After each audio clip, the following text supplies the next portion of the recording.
दोस्तों रूस ने 24 घंटों के अंदर ही यूक्रेन की सेना के पैर उखाड़ के रख दिए हैं कुस्क के अंदर। जी हाँ दोस्तों, मात्र 24 घंटे के अंदर ही रूस ने पूरी काया पलट करके रख दी है रूस यूक्रेन युद्ध की। और दोस्तों आज मैं इस वीडियो में आपको विस्तार से बताने वाला हूँ कि आखिरकार रूसी सेना की फॉर्मेशन क्या है, वो कहाँ पर है इस टाइम पर, और आखिरकार रूस किस नीति के तहत, किस टैक्टिक के तहत यूक्रेन की सेना के पैर उखाड़ रहे हैं कुस्क राज्य से। आखिरकार कैसे रूस यूक्रेन की सप्लाई को तोड़ने में लगा हुआ है और कैसे उन्होंने पूरा पासा पलट के रख दिया है और अब रूस युद्ध को जीतने के इतने ज्यादा नजदीक कैसे आ गया है। लेकिन उससे पहले मैं आपसे रिक्वेस्ट कर रहा हूँ कि अभी भी बहुत सारे ऐसे लोग हैं जो वीडियो देखते हैं, उन्हें वीडियो पसंद आती है, लेकिन इसके बावजूद वो इस चैनल को सब्सक्राइब नहीं करते। तो आप लोगों से निवेदन है कि आप लोग इस चैनल को सब्सक्राइब कर लीजिए, क्योंकि डिफेंस, फॉरेन पॉलिसी और फाइनेंस से संबंधित, इसके अलावा वर्ल्ड अफेयर्स को लेकर बहुत सारी वीडियो आने वाली हैं इसी चैनल पर। और ये जो खबरें निकलकर सामने आने वाली हैं, ये खबरें बहुत ही ज्यादा एक्साइटेड होने वाली हैं। इसीलिए आप इस चैनल को सब्सक्राइब करके रखिए। आई होप आपने इस चैनल को सब्सक्राइब कर लिया हो और इस वीडियो को भी लाइक करना ना भूलें। तो चलिए अब हम वीडियो में आगे बढ़ते हैं। दोस्तों आपकी स्क्रीन पर एक आपको मैप दिखाई दे रहा होगा। ये जो मैप आपको दिख रहा है ना, ये है अब से 1 महीने पहले का।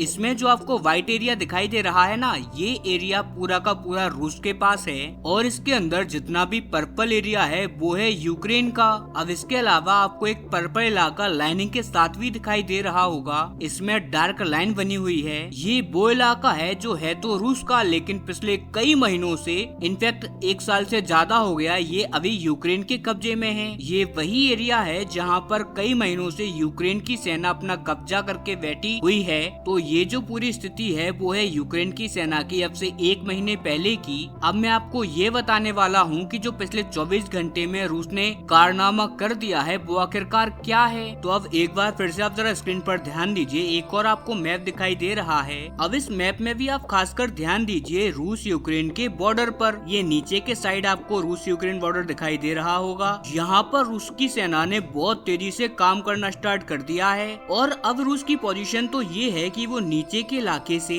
बहुत ही ज्यादा तेजी से आगे बढ़ रहे हैं। और न केवल नीचे की साइड से बल्कि ऊपर की तरफ से भी वो तेजी से एडवांसमेंट करते हुए आगे बढ़ रहे हैं। और इस टाइम पर उनकी स्थिति की बात करें तो स्थिति तो ये है कि वो आने वाले कुछ ही घंटों के अंदर जो कुस्क में यूक्रेन की सेना है उसे यूक्रेन से टोटली कट कर देंगे। यानी कि यूक्रेन की सेना के पास जितनी भी सप्लाई चेन है, जितना सामान यूक्रेन से उन्हें मिल रहा है, उस सब को रोक दिया जाएगा, उसे तोड़ दिया जाएगा। अब इससे होगा ये कि यूक्रेन के सैनिक रूस के अंदर फंस के रह जाएंगे और जितना भी रूस का एरिया उन्होंने कुस्क में कब्जाया है उस एक एरिया में वो आइसोलेटेड होने वाले हैं। अब ऐसी कंडीशन में ना तो उन्हें कोई हथियार प्रोवाइड करवा पाएगा और ना ही कोई और जरूरत की चीजें वो ले पाएंगे। इसके अलावा उनकी मदद के लिए नाटो और सैनिक आ पाएंगे और जितने हथियार उनके पास इस टाइम पर हैं बस उतने से ही उनको काम चलाना होगा। और जैसे ही वो हथियार इनके पास खत्म हो जाते हैं, इसके बाद ना ही उनके पास कोई गोला बारूद आ सकता है, ना कोई बंदूक आ सकती है। कुल मिलाकर वो लाचार हो जाएंगे। और ऐसा नहीं है कि ये मात्र खबरें हैं और धीरे धीरे करके एक बार रूस ने काम कर लिया तो वो रुक जाएगी। रूस की सेना बहुत ज्यादा स्पीड से अपने काम को अंजाम देने में लगी हुई है, क्योंकि अभी जो सिर्फ 24 घंटे के अंदर रूस की सेना ने अचीवमेंट हासिल करी है उसकी अगर हम बात करें तो अभी तक 40% तक का काम रूस की सेना कर चुकी है। यानी कि लगभग आधी सप्लाई चेन के आसपास उन्होंने यूक्रेन की सेना, यूक्रेन से सप्लाई चेन काट दी है। और यहाँ पर जो पूरा इलाका है जो कुस्क और यूक्रेन को जोड़ता है, उसी बॉर्डर पर रूस ने अपना कब्जा 40% से ज्यादा कर लिया है। इतना ही नहीं, अगर एक्सपर्टों की हम बात माने तो उनका कहना तो ये है कि आने वाले 40 से 48 घंटों के अंदर रूस 100% उस पूरे एरिया पर, पूरे बॉर्डर पर अपना कब्जा कर लेगी। इतना ही नहीं, आपको ये भी याद होगा कि अब से पिछले ही हफ्ते मैंने आपको एक खबर बताई थी कि अगर 1 महीने के अंदर, जो आने वाला 1 महीना है, उसमें रूस की सेना अपनी जमीन को वापस नहीं ले पाता यूक्रेन से, तो ऐसे में रूस की सेना दुनिया की सबसे घटिया और जलील सेना कहलाएगी।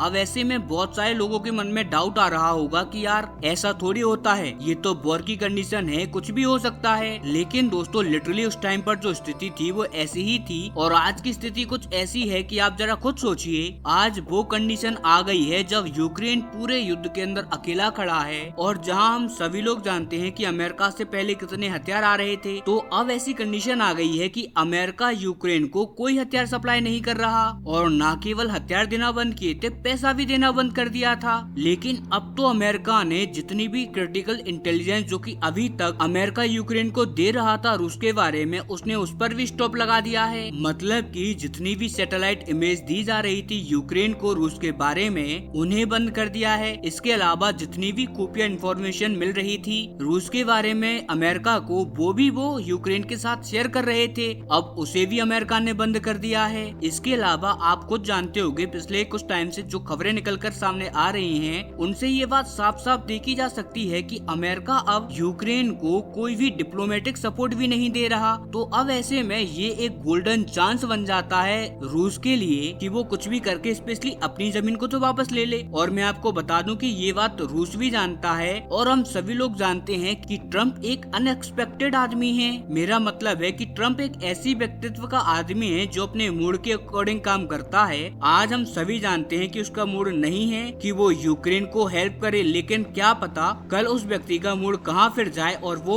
जितनी उसने हेल्प बंद करी है उससे भी ज्यादा हेल्प यूक्रेन को देने लगे। और अगर गलती से भी ऐसा हो जाता है तो ऐसी कंडीशन में रूस को लेने के देने पड़ सकते हैं। और इसी वजह से आप जरा देखिए, अब रूस के राष्ट्रपति व्लादिमीर पुतिन भी बैटलफील्ड को बहुत ज्यादा सीरियसली लेते हुए खुद बैटलफील्ड में आने लगे हैं। रूस के जो बड़े बड़े जनरल हैं वो भी यूक्रेन के बॉर्डर के चक्कर काटने लगे हैं और अपने सैनिकों को ज्यादा से ज्यादा प्रोत्साहन दे रहे हैं कि तुम जितना ज्यादा अंदर घुस सको यूक्रेन के, उतना ज्यादा अंदर घुस जाओ और जितनी ज्यादा जमीन पर कब्जा कर सको उतनी जमीन को कब्जा कर लो, क्योंकि बाद में हमें मौका नहीं मिलेगा। जिस दिन हमारी बातचीत के टेबल पर बात होना स्टार्ट हो जाए तो कम से कम रूस के ऊपर अपर हैंड रहना चाहिए और रूस के पास ज्यादा से ज्यादा जमीन हो। और ये तभी संभव होगा जब वो अपनी कुर्स राज्य की जमीन को पूरी तरीके से यूक्रेन से मुक्त करा पाएंगे। ऐसी ही कुछ बातें निकलकर सामने आई हैं रूस से। और मैं आपको एक बार फिर से कहूंगा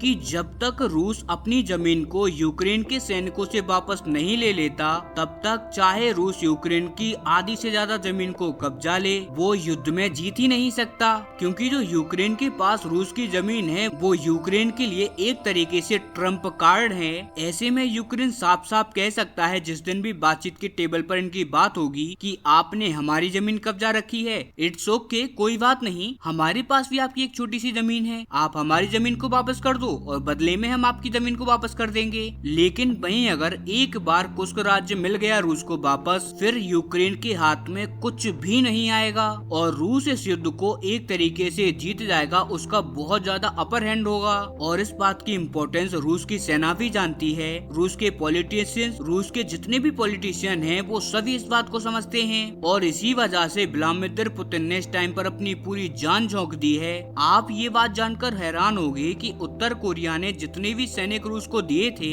उनमें से 90% सैनिक इस टाइम पर ओनली ऑन कुर्स्क को छुड़ाने के लिए ही लगे हैं। इसके अलावा रूस की सेना का भी मेनली फोकस यहीं पर है। इसके अलावा खबर तो ये भी आ रही है कि अगर रूस कुर्स्क राज्य को मुक्त करवा लेता है तो इसके बाद वो बहुत ही ज्यादा रैपिडली यूक्रेन के खिलाफ एक्शन करने वाला है। यूक्रेन के अगेंस्ट में अलग अलग जगह के मोर्चे ओपन करेगा और अगर उसे गलती से भी एक छोटा सा भी फ्रंट यूक्रेन के अगेंस्ट में कमजोर दिखाई दे गया, उसी जगह पर यूक्रेन के ऊपर वो हमला करके यूक्रेन के अंदर घुसपैठ कर लेगा और पूरी कोशिश करेगा कि यूक्रेन की जितनी ज्यादा हो सके उतनी ज्यादा जमीन को कब्जा सके। क्योंकि अब ये बात एकदम साफ साफ दिख चुकी है पूरी दुनिया को कि रूस यूक्रेन युद्ध अब ज्यादा टाइम का नहीं बचा है और जिस दिन बातचीत करने के लिए दोनों देशों ने सीज फायर कर दिया, तो ऐसी कंडीशन में जिस देश की सेना जहां पर है वो वहीं पर रहेगी। उसके बाद रूस के पास कोई चांस नहीं होगा और ज्यादा जमीन को कब्जाने का। और इसी वजह से रूस यही सोच रहा है कि अभी युद्ध जारी है और उनके पास टाइम है, वो अपने राज्य को भी छुड़ा लें और जितनी ज्यादा हो सके यूक्रेन की जमीन को कब्जा लें। क्योंकि अभी तक इस युद्ध में ना जाने कितने सारे यूक्रेन के सैनिक मारे गए हैं। अब उनकी शहादत का जो फायदा है वो रूस को मिलना चाहिए और वो रूस को तभी मिल पाएगा जब रूस अपने टारगेटों को अचीव कर पाएगा। और यहाँ पर रूस का टारगेट बस यही है कि जितनी ज्यादा हो सके यूक्रेन की जमीन को अपने पास ले आए, जिससे कि वो नाटो से अपने देश के लिए एक प्रॉपर डिस्टेंस बना सकें। लेकिन यहाँ पर भी अच्छी बात ये है रूस और उसके समर्थकों के लिए कि अभी की कंडीशन में देखा जाए तो रूस इसमें कामयाब होने में लगा है। बस देखने वाली बात तो ये है कि आखिरकार रूस की सेना इस कामयाबी को आखिरकार कहां तक लेके जा सकती है, क्योंकि अगर रूस की सेना ने एक छोटी सी भी मिस्टेक कर दी तो पूरा का पूरा खेल दोबारा से पलट सकता है। और जहां पर अभी हमें रूस की सेना जीतती हुई दिख रही है, फिर हमें पता चले कि अब यूक्रेन की सेना रूस पर हावी पड़ रही है। खैर, फ्यूचर में जो भी होगा मैं आपको जानकारी जरूर दूंगा। तब तक आप इस चैनल को सब्सक्राइब करना ना भूलें।